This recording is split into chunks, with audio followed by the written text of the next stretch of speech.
Sometimes the best way to deal with a situation that has created some consternation among your workforce is to keep your head low and your mouth shut. Jim Irsay opting for the exact opposite, chiming in on the running back controversy. Says Irsay via Twitter, "We have negotiated a CBA that took years of effort and hard work and compromise in good faith by both sides. To say now that a specific player category wants another negotiation after the fact is inappropriate. Some agents are selling bad faith." Jim, good Lord. Talk about pouring jet fuel on the fire. I mean, there isn't an easy solution anyway. But you're only going to piss these guys off more by sticking a finger in their eye.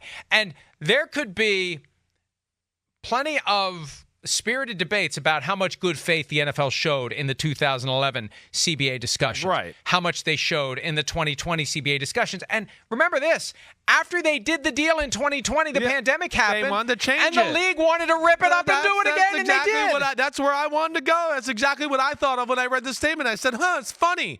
You guys did the same thing and changed the rules.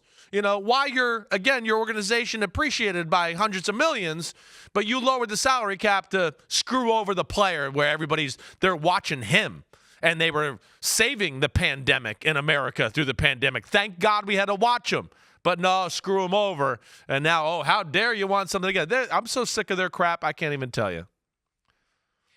Jim Irsay drew a reaction from Malky Kawa, Good. who happens to be the agent for Jonathan Taylor. Bad faith, Jim, is not paying your top offensive player. And look, I wish Jonathan Taylor would have held out. And I wonder if Jim Irsay had done this before it was time to report, if Jonathan Taylor would have reacted by holding out.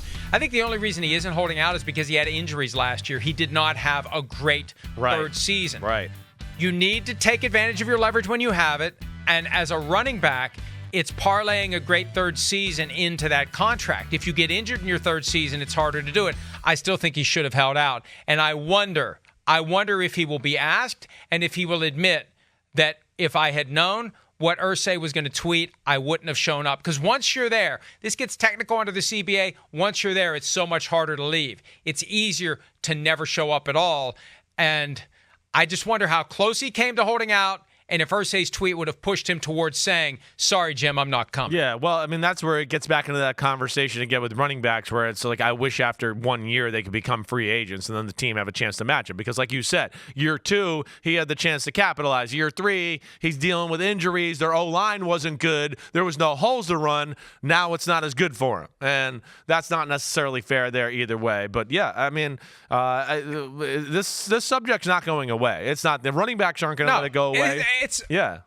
And this is just going to piss him off. Yes. That's the point. Exactly right. You want owners to chime in, and they chime in this way, not conciliatory, but in an aggressive, hostile way, it's going to piss them off. And when he says some agents are selling bad faith, agents aren't involved in this. Right. This is an organic movement among the players. They froze the agents out of the Zoom call. Well, they deliberately kept them out. This is them coming together. I was wondering what Irsay meant by that too. I was going to ask you that. Maybe it's that. I was going to say to you, Mike, too. Do you think maybe he just feels like running back agents in general are telling their players they're going to be able to get more money than they are, and they're not dealing with the reality of the market?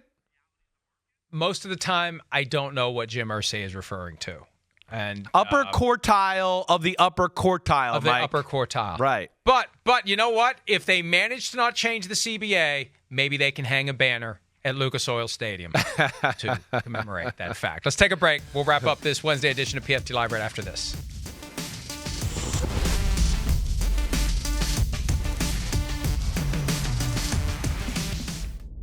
Hi, it's Mike Florio. Thanks for watching PFT on YouTube. Hit subscribe for the latest news and analysis from Pro Football Talk.